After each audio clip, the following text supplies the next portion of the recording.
मैं कुछ रिश्तेदारों के बारे में बात करना चाहती हूँ। उसमें से एक प्रजाति भुआ की होती है और उसके बारे में बात करते हैं। मेरी बुआ इतनी अच्छी, इतनी अच्छी, इतनी अच्छी, ट्रॉमा देने में बहुत अच्छी, डिप्रेस करने में बहुत अच्छी है, एंग्ज़ायटी देने में बहुत अच्छी है, फिर भागने में भी बहुत ज़्यादा अच्छी है। और ये जो दुनिया में 99.9% जो भुआ प्रजाति है ना, बहुत ही लिच्चड़ है, बहुत ही ज़्यादा फालतू औरत होती है। क्योंकि इनका काम कुछ नहीं होता है। ये छोटे में इनको ट्रॉमाटाइज़ किया जाता है, इनको इनकी पसंद की चीज़ें नहीं मिलती, ये नहीं पहन सकती, वो नहीं पहन सकती, ये नहीं खा सकती, वो नहीं खा सकती, यहाँ नहीं जा सकती, वहाँ नहीं जा सकती।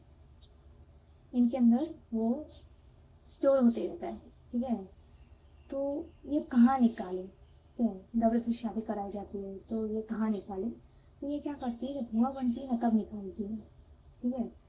ये क्या करती है कि इनको तो नहीं मिला है ये सब, तो हम जब छोटे होते हैं ना ये भी वही हरकत करते हैं हमारे साथ, ठीक है। घर आके आग लगाना, कुछ भी बोल देना, तुम लोग ऐसे हो वैसे हो, ये है वो है, कुछ भी बोल देंगी, ठीक है। बल्कि देखेंगे नहीं बच्चे हैं, ठीक है। और स्टैंडर्ड की बातें करेंगी पर स्टैंडर्ड उनमें इतना भी नहीं होता है, इतनी हरामी औरत होती है इतनी। मैं तो गाली नहीं देती पर इनका जब नाम आता है ना मेरे मुँह से कुछ अच्छा निकल नहीं सकता। तो इतनी वेला टाइम होता है ना इनके पास, इतना वेला टाइम होता है कि ये यहाँ ना ज़िंदगी भर रह सकते हैं। अगर ये शादी नहीं होती ना तो ये यहाँ रह के वही आग वाग लगाने का हरकत करते हैं। पता नहीं ये होती क्यों है, ये होती ही क्यों है, ये होती है तो ऐसे क्यों होती है। तुम्हारा एक्सपीरियंस क्या मुझे बताना कमेंट में। और फिर हम जब ट्रॉमेटाइज़ हो जाते हैं, छोटे से बड़े होते होते होते इनका ट्रॉमा सुनते सुनते, इनका ट्रॉमा अपने लेते लेते अपने में लेते लेते बड़े हो जाते हैं, तब तक हम स्टोर कर चुके हैं तो वो हम। और फिर बड़े होते होते होते हमें ये ट्रॉमा मिल जाता है, हमें ये ट्रॉमा मिल जाता है। फिर हमें चाहिए होता है पिल्स, ये डॉक्टर को दिखाना पड़ता है। हमें पता नहीं होता है, छोटे से ही हो रहा होता है बट हमें पता नहीं चलता है। जब एक्सेसिव होता है तब डॉक्टर को दिखाना ही पड़ता है, तब जाके पता चलता है ये प्रॉब्लम है। और बहुत स्टोरेज हो चुका है, दैट्स वाई वो अभी निकल नहीं रहा है ना, तो वो बॉडी का प्रॉब्लम बन रहा है।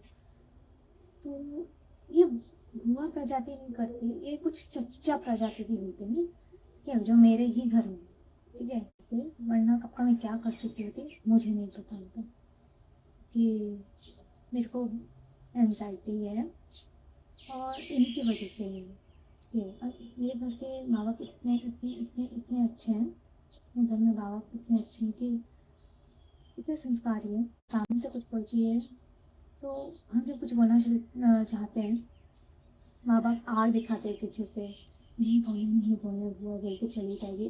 पर वो ट्रॉमा ना हमारे अंदर हो जाता है। आजकल की माँ ऐसे नहीं होती है, तो पहले की जो माँ है ना वैसी होती थी, सपोर्टिव नहीं है, कुछ नहीं है। तो ऐसे चाचा और बुआ का क्या करना चाहिए। मेरे घर में नहीं रहती है और वो दूर से इतना कुछ कर देते हैं कि घर में ना रहे तो भी एडवांटेज पूरा ही उनको मिलता है। तो ऐसा क्या करना चाहिए, ऐसे सब हुआ नहीं होती। मैंने क्या बोला, 99% 99.1 पर 99.9% होती है, ओके। मेरे मम्मी खुद हुआ है बट वो जैसी हरकतें करती है ना उस बच्चे के साथ, मैं शॉक हो जाती हूँ कि वो ऐसे नहीं होती। वो ताना देती है, बाबू करती है, ला ला ला करती है, लोगों के घर में आग लगाती है। मेरी माँ घर जाके उल्टा सुलझा देती है। तो मैं सोचती हूँ ये क्या कर रही है, ये तो गलत है, ये तो बुआ नहीं होती है ना। मेरी मासी भी ऐसी ही है सब जो बुआ है। तो मेरी मासी लोग वो 1% में आती है, ठीक है। और ऐसे लोग, ऐसी बुआ वही होती है जो जिनका खुद का अंदर बहुत गंदगी होता है, ठीक है। मेरी बुआ है कि सब कुछ लाइफ में मिला हुआ है, मेरे इतनी मेरे उसके घर में कोई कमी नहीं है। मेरी छड़ जैसा हरकत करेगी, आके कुछ भी बोल देगी, कुछ भी कह देगी। स्टैंडर्ड ये वो, रहने के लिए तो स्टैंडर्ड है उसका, घर अच्छा है, ये है अच्छा है, तो बातें और हरकतें भी वही करो ना। रहती तो ये स्टैंडर्ड वाला घर में हो, रहती तो स्टैंडर्ड वाले घर में हो, ये है। तो तुम्हारा नेचर इतना गंदा क्यों है। अगर तुम लोग भी ऐसे कर रहे हो ना तो सुधर जाओ, तो बाद में जाके ना बच्चे बड़े हो गए तुमको पसंद नहीं करेंगे, तुम्हारा गला ही दबा देंगे। नेक्स्ट टाइम मैं चाचा की बात करूँगी। वो तो वो ये दोनों ही मिलके लाइफ बहुत बर्बाद करते हैं बच्चे और बहुत ट्रॉमेटाइज कर देते हैं। तो तुम भस्म हो जाओ स्वाहा।